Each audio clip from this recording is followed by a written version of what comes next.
Pensamientos bíblicos, serie Análisis de la Biblia.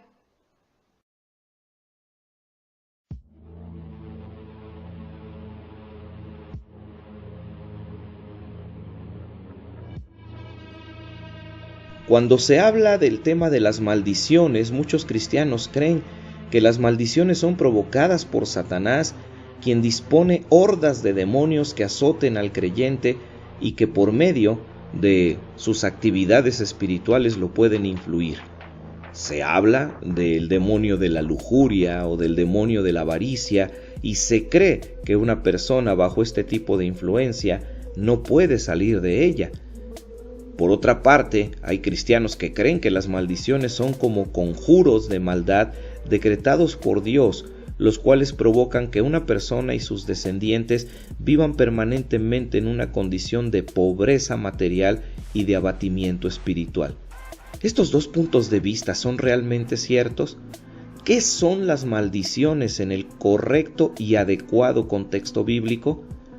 ¿Puede un Dios de pureza y santidad total decretar algo que es malo cuando Él por naturaleza es bueno? Vamos a dar respuesta a esta y muchas otras más interrogantes para tener un concepto claro y equilibrado sobre lo que las maldiciones son y representan. En el Antiguo Testamento, Dios trataba de manera directa con el hombre, debido a que el proceso de revelación de su persona no se había completado. Los profetas asumían el imperfecto rol que se perfeccionaría en Cristo y que después culminaría con el ejercicio de los dones revelatorios, tal y como están descritos en el libro de Hechos de los Apóstoles. Una vez que estos dones cumplieron su función, desaparecieron. Este trato directo de Dios con el hombre de la antigüedad le da a muchos pasajes de la Biblia nuevos matices. Por ejemplo, Moisés diciéndole al faraón: libera a mi pueblo ahora. Era Dios directamente tratando con el rey de Egipto. David increpando al gigante mercenario: yo vengo a ti en el nombre de Jehová, Dios de los ejércitos. Era el mismo Dios en el valle desafiando a Goliat, demostrándole a su pueblo que sus promesas de protección Él suele cumplirlas hasta el final. De lo anterior podemos entender que cualquier cosa, para bien o para mal, se trataba directamente con Dios y no de una manera ajena a Él. En los tiempos antiguos, cuando voluntariamente alguien desobedecía la voluntad y las leyes de Dios, quedaba en una condición de maldición. Si Dios es fuente de toda bendición, diríamos entonces que una maldición es la ausencia total de bendición. Dios quita sus manos por completo de la vida de la persona que le desobedece, deja de ampararle bajo el escudo de su gracia, y entonces la maldición es la condición donde la persona tendrá ausencia de bendición y quedará viviendo bajo la simple ley de causa-efecto, donde recibirá todas las consecuencias por las acciones que está cometiendo, y sin Dios todas sus acciones serán malas. En consecuencia, esto solo le generará efectos negativos. Es por ello que cualquiera que desobedecía los mandamientos de Dios, de inmediato quedaba en esta condición de maldición. Léase Deuteronomio 21, 22 al 23 y Deuteronomio 27, 15 al 26. Es por ello que cualquier persona que desobedecía los mandamientos de Dios, de inmediato quedaba en condición de maldición, tal y como afirma Deuteronomio 21, 22 al 23 y capítulo 27, versículos 15 al 26. Además de esto, se asume del análisis de los 10 mandamientos descritos en Éxodo 20, específicamente el verso 4, que la condición de maldición puede repercutir en las generaciones subsecuentes a la del pecador, lo que volvería a esta maldición una maldición generacional, pero no es un conjuro. Las consecuencias de las malas acciones marcarán a las generaciones siguientes y los hábitos pecaminosos del pecador se transmitirán como conductas aprendidas en las generaciones que nacerán, las cuales imitarán esos hábitos malos del pecador y mantendrán a la familia en un ciclo de ausencia de bendición hasta que alguien rompa con ese ciclo y voluntariamente renuncie a seguir viviendo bajo la ejecución de hábitos pecaminosos. La parte importante ahora es determinar: ¿puede un cristiano sufrir un proceso de maldición de parte de Dios? ¿Las maldiciones generacionales pueden afectar al creyente salvo? Al menos escritores populares como Cindy Jacobs afirman que así es, y escritores teológicos serios como Fred Dickinson y Merrill Hunger, considerado uno de los mejores demonólogos cristianos, coinciden en lo mismo. Pero, ¿realmente es así? De acuerdo a la afirmación de David en el Salmo 14 y de Pablo en Romanos 3, toda persona ajena al señorío de Cristo vive una maldición moral, lo que se demuestra con el hecho de que están bajo el control de su propio dominio carnal y del sistema con el que Satanás tiene sometido al mundo.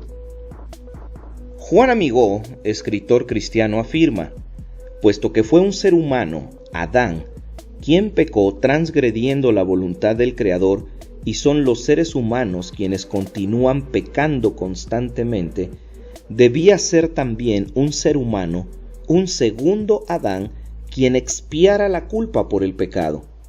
Pero la transgresión es contra Dios, un ser infinito, y ofender al ser infinito implica un castigo infinito, un castigo que únicamente un ser infinito podría pagarlo.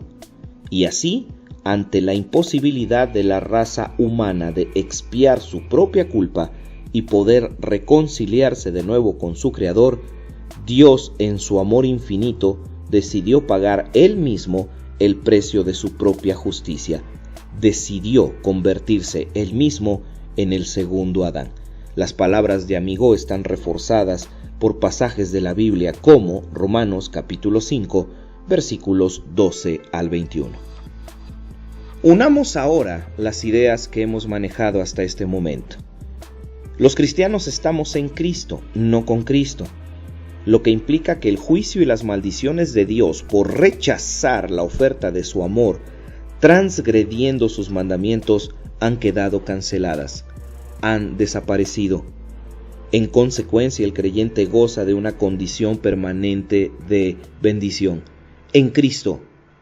Al aceptar a Cristo en mi corazón, al vivir bajo la voluntad de Dios, toda maldición ha quedado cancelada. Entonces, ¿qué es lo que pasa? ¿Por qué entonces muchas veces el creyente no disfruta una vida permanente de victoria en Cristo? La respuesta a esta pregunta y a muchas otras parecidas tiene que ver con lo que hicimos en el momento en que nos hicimos cristianos. Lo que hicimos cuando creímos en Cristo. ¿Qué es realmente creer en Cristo? Muchos se creen cristianos porque han comprado una salvación falsa y genuinamente no han aceptado a Cristo como su Señor y Salvador. En consecuencia, engañados por sus emociones, siguen viviendo en condición de maldición. ¿Qué significa realmente creer en Cristo? Por lo menos, una genuina conversión a Cristo tiene que ver con los siguientes aspectos. 1. Arrepentimiento. Miro mi pecado como lo mira Dios, no como lo miro yo. 2. Confesión. Le confieso a Dios mis pecados para que Dios pueda saber cuáles son las cosas que yo acepto fueron hechas contrarias a su voluntad. 3. Renuncio a ese pecado y voluntariamente me ofrezco para luchar con todas mis fuerzas a no volverlos a cometer. 4. Conversión. Acepto a Cristo como Salvador y declaro que Jesucristo es quien pagó el precio de mi pecado, pero también lo acepto como Señor porque me comprometo a vivir conforme a su voluntad de ahora en adelante. 5. Aceptación. Le recibo como la guía completa de mi vida. 6. Restauración. Empiezo a lograr que el perdón y la ayuda de Dios puedan lograr que mi vida vaya siendo una vida diferente y renovada. Y por último, 7. Restitución. Tengo que restablecer, componer, resolver los conflictos que mi vida pecaminosa provocó. Si estas 7 cosas formaron parte de tu proceso de acercamiento a Dios, eres un hijo de Dios. Si no, lo más seguro es que hayas comprado una salvación falsa. En consecuencia, si compraste dicha falsa salvación, tú puedes aún estar bajo una condición de maldición.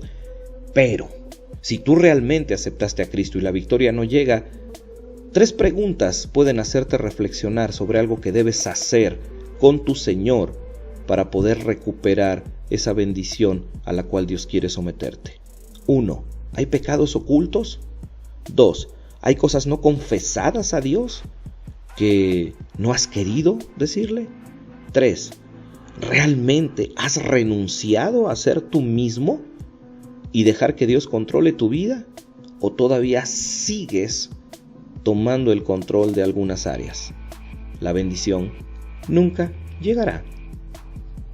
Al hacer esta valoración en nuestra vida, bien valdría, por si acaso, asumir una posición de arrepentimiento semejante a la que adoptó Esdras al confesar su pecado. Esdras capítulo 1 versículos 4 al 6. Esdras se arrepintió y confesó no solo los pecados de su generación, sino de las generaciones pasadas. Confesó no solo los pecados presentes, sino también los pasados, no solo los pecados patentes, sino también los ocultos. Bien nos convendría a los creyentes hacer esto para alejarnos de cualquier posible condición de maldición. Vamos ahora a analizarnos, regresando al inicio. En los tiempos de la antigüedad, Dios le dio a su nación una advertencia de las cosas que sucederían si ellos le desobedecían, cayendo, por supuesto, en una condición de maldición. De ellas solo tomamos 3 apreciaciones de lo que puede servir para indicarnos si nosotros estamos en una condición de ausencia de bendición.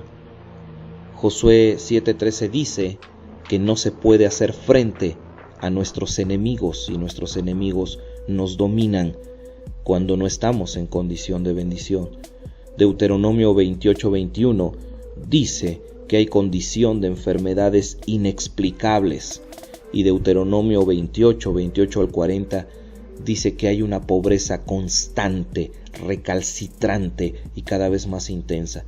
Por lo menos estas 3 condiciones nos pueden servir para saber cuándo estamos en condición de maldición, porque la bendición de Dios no nos está protegiendo, porque nosotros estamos caminando fuera de su voluntad. A manera de conclusión, amemos al que se hizo maldición por amor a nosotros, y la mejor manera de hacerlo es consagrando todas las áreas de nuestra vida, nuestro pasado, nuestro presente y nuestro futuro, para poder lograr esa condición real de vivir para Dios y para nosotros mismos y a las personas que amamos como más que vencedores.